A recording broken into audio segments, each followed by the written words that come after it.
Hello students. तो today we will talk about properties of the periodic table. ठीक है, कैसी प्रॉपर्टीज़ होती हैं। तो ये जो प्रॉपर्टीज़ होती है ना, ये जनरली इलेक्ट्रॉनिक कन्फिगरेशन से रिलेटेड होती है। ठीक है, सो यहाँ डेफिनेशन भी दी हुई है पीरियोडिक प्रॉपर्टीज़ की। The properties of the elements which are directly और indirectly related to the electronic configuration of their atoms and show gradation in moving down a group और अलोंग अ पीरियड। मैंने आपको बताया पिछले एक दो टॉपिक्स में कि मेटल करेक्टर इंक्रीज हो रहा है down the group, non metal character decrease हो रहा है ना। इस तरह के ट्रेंड्स बताए मैंने आपको। वो क्या है, करेक्टरिस्टिक्स हैं और वो जनरली डिपेंड करते हैं इलेक्ट्रॉनिक कन्फिगरेशन से।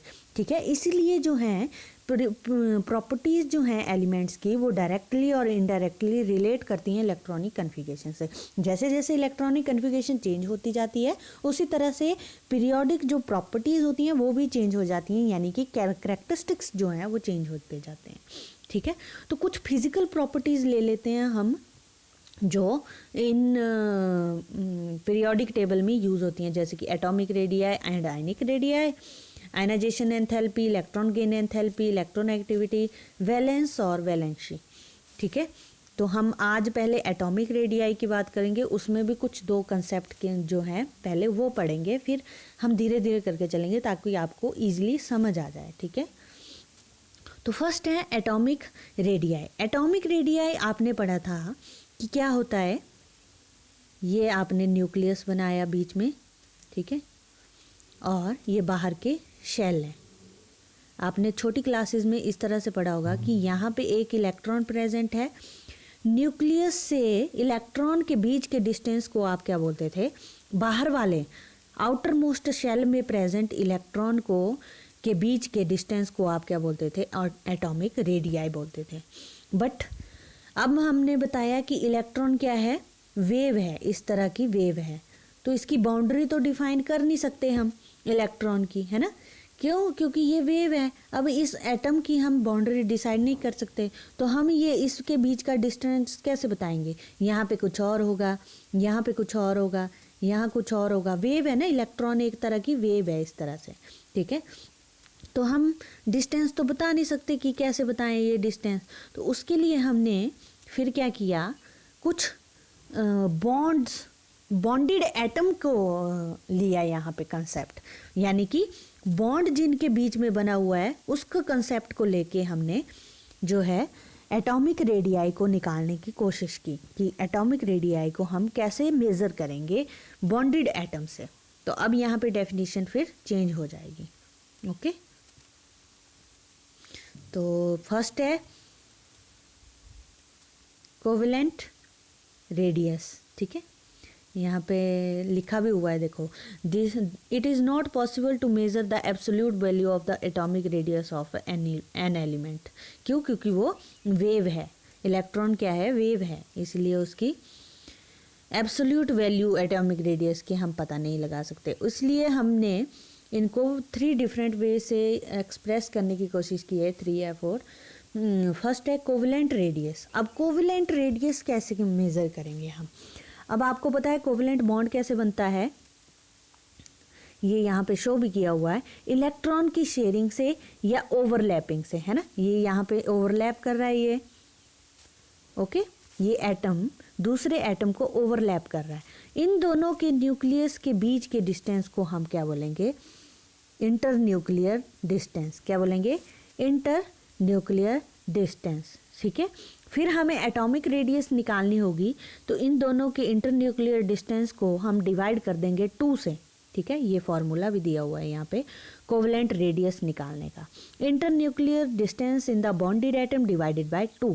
ठीक है, मतलब उसको हाफ कर देंगे, वो उनकी क्या आ जाएगी, एटॉमिक रेडियस आ जाएगी या कोवेलेंट रेडियस आ जाएगी। ठीक है, इस तरह से आप, और डेफिनेशन भी लिखी हुई है यहाँ पे, 1/2 of the distance between the centres of the nuclei of 2 adjacent similar atoms join to each other by single covalent bond. ठीक है, एक कोवेलेंट बॉन्ड से अटैच्ड हैं दोनों, और उनके बीच के सेंटर्स के जो न्यूक्लियाई हैं उनके बीच के इंटरन्यूक्लियर डिस्टेंस को हम, इंटरन्यूक्लियर का मतलब ये है न्यूक्लियाई के बीच का डिस्टेंस, ठीक है।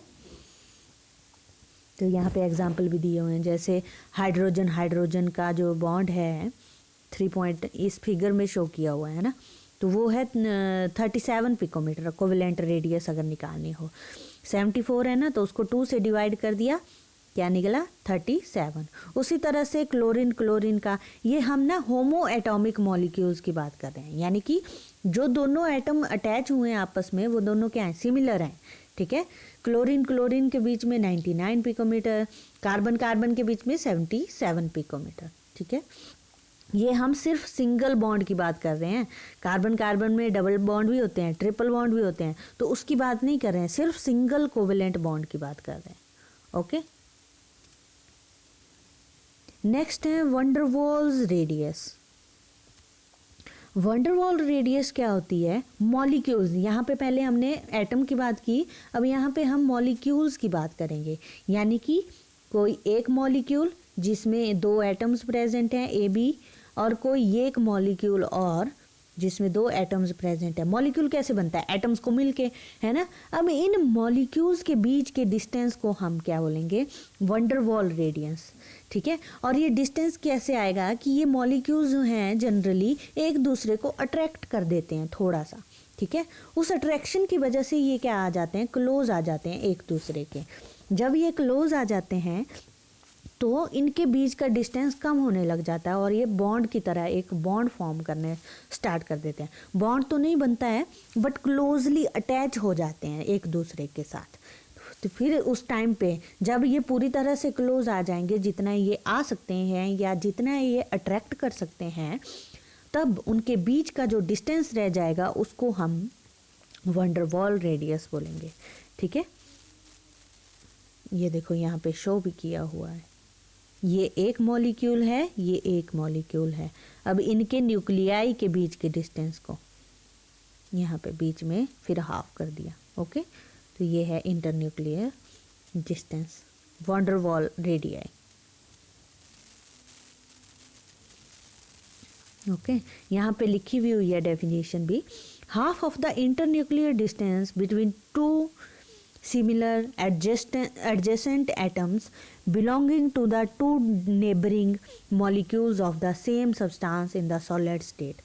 यानी कि सॉलिड स्टेट में है मॉलिक्यूल्स, सब्सटेंस के मॉलिक्यूल्स हैं, और वो एटम्स जो हैं वो भी क्या हैं, सिमिलर हैं, ठीक है। 2 सिमिलर एडजेसेंट एटम्स, यानी कि ये जो 2 एटम हैं वो क्या हैं, सिमिलर हैं, ठीक है।